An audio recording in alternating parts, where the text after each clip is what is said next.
ನಟ ವಿಜಯ್ ಅವರಿಗೆ ಬೆಂಬಲವನ್ನ ಕೊಡುವವರು ಯಾರು? ದೊಡ್ಡ ಮಟ್ಟದಲ್ಲಿ ಈ ಬಗ್ಗೆ ಸಭೆಗಳು ನಡೀತಾ ಇದ್ದಾವೆ, ಪಕ್ಷಗಳ ಲೆವೆಲ್ನಲ್ಲಿ ನಾಯಕರ ಜೊತೆಗೆ ಮೀಟಿಂಗ್ಗಳು ನಡೀತಾ ಇದ್ದಾವೆ. ಬಟ್ ಬಹಳ ಇಂಪಾರ್ಟೆಂಟ್ ಆಗಿರುವಂತಹ ಬೆಳವಣಿಗೆ ಅಂದ್ರೆ ಎಐಎಡಿಎಂಕೆಯಲ್ಲಿ ನಡೀತಾ ಇರುವಂತಹ ಮಹತ್ವದ ಸಭೆ. ಎಡಪ್ಪಾಡಿ ಪಳನಿಸ್ವಾಮಿ ಅವರ ಮನೆಯಲ್ಲಿ ಎಐಎಡಿಎಂಕೆ ನಾಯಕ ಎಡಪ್ಪಾಡಿ ಪಳನಿಸ್ವಾಮಿ ಮನೆಯಲ್ಲಿ ಮಹತ್ವದ ತುರ್ತು ಸಭೆ ನಡೀತಾ ಇದೆ.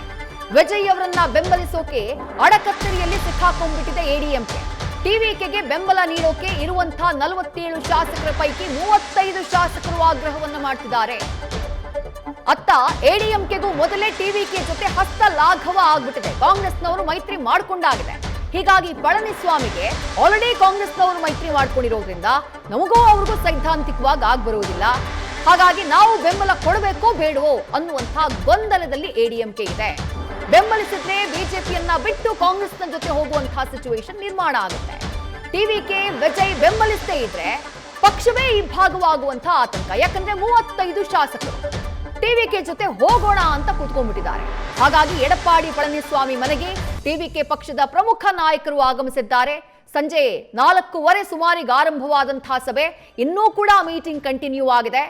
ಬಹುತೇಕ ನಾಳೆ ಪಕ್ಷದ ಶಾಸಕರ ಸಭೆಯನ್ನ ಎಡಪ್ಪಾಡಿ ಪಳನಿಸ್ವಾಮಿ ಅವರು ಕರೆಯಬಹುದು ಅನ್ನುವಂಥ ಮಾಹಿತಿ ಇದೆ. 47 ಶಾಸಕರ ಮೀಟಿಂಗ್ ಅನ್ನ ಕರೆಯಬಹುದು ಅಂತ ಹೇಳಿ. ಯಾಕಂದ್ರೆ ಚುನಾವಣಾ ರಿಸಲ್ಟ್ ಬಂದಂತಹ ನಂತರದಲ್ಲಿ ಎಡಪ್ಪಾಡಿ ಪಳನಿಸ್ವಾಮಿ ಬಹಿರಂಗವಾಗಿ ಎಲ್ಲೂ ಕಾಣಿಸಿಕೊಂಡಿಲ್ಲ, ಶಾಸಕರ ಮೀಟಿಂಗ್ ಅನ್ನ ಕೂಡ ಮಾಡಿಲ್ಲ. ಈಗ ಟಿವಿಕೆ ಜೊತೆ ಹೋಗ್ಬೇಕು ಅಂತ ಹೇಳಿ 35 ಶಾಸಕರು ಪಟ್ಟನ್ನ ಹಿಡಿದಿರುವಂತಹ ಹಿನ್ನೆಲೆಯಲ್ಲಿ ಪಕ್ಷದ ಪ್ರಮುಖ ಮುಖಂಡರು ಎಡಪ್ಪಾಡಿ ಪಳನಿಸ್ವಾಮಿ ಅವರ ನಿವಾಸಕ್ಕೆ ಹೋಗಿ ತುರ್ತು ಸಭೆಯಲ್ಲಿ ಭಾಗಿಯಾಗಿದ್ದಾರೆ. ಈ ಹಿನ್ನೆಲೆಯಲ್ಲಿ ಇವತ್ತು ಸಂಜೆಯ ಒಳಗೆ ಎಡಿಎಂಕೆ ತನ್ನ ನಿರ್ಧಾರವನ್ನ ಪ್ರಕಟ ಮಾಡಬಹುದು ಅನ್ನುವಂಥ ನಿರೀಕ್ಷೆ ಇದೆ.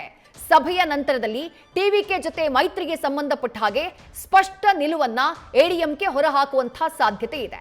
ಒಂದು ವೇಳೆ ಟಿವಿಕೆ ಎಡಿಎಂಕೆಯ ಮೈತ್ರಿಯನ್ನ ಬಯಸಿದ್ರೆ, ಎಡಿಎಂಕೆ ಟಿವಿಕೆಗೆ ಬೆಂಬಲವನ್ನ ಕೊಟ್ರೆ ಆಗ ಬಹುಮತ ಸಾಬೀತುಪಡಿಸೋದು ವಿಜಯ್ ಅವರಿಗೆ ಕಷ್ಟವೇ ಅಲ್ಲ.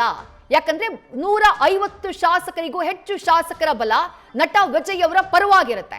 ಯಾವುದೇ ಮಸೂದೆ, ಯಾವುದೇ ಬಿಲ್ ಅನ್ನ ಪಾಸ್ ಮಾಡಿಕೊಳ್ಳೋದು ಕೂಡ ಮುಂದಿನ ದಿನಗಳಲ್ಲೂ ಕಷ್ಟ ಆಗೋದಿಲ್ಲ. ಹಾಗಾಗಿ ಯಾವ ತೀರ್ಮಾನವನ್ನ ಎಡಪ್ಪಾಡಿ ಪಳನಿಸ್ವಾಮಿ ಅವರು ತೆಗೆದುಕೊಳ್ತಾರೆ, ತಮ್ಮ ಪಕ್ಷದ ಶಾಸಕರ ಒತ್ತಡಕ್ಕೆ ಅವರು ಮಣಿತಾರಾ? ಇದು ಸದ್ಯಕ್ಕಿರುವಂತಹ ಕುತೂಹಲ. ಬಹುತೇಕ ಇವತ್ತು ಸಂಜೆಯ ಒಳಗೆ ಎಡಿಎಂಕೆಯ ನಿಲುವೇನು ಅನ್ನೋದು ಬಹಿರಂಗ ಆಗುತ್ತೆ.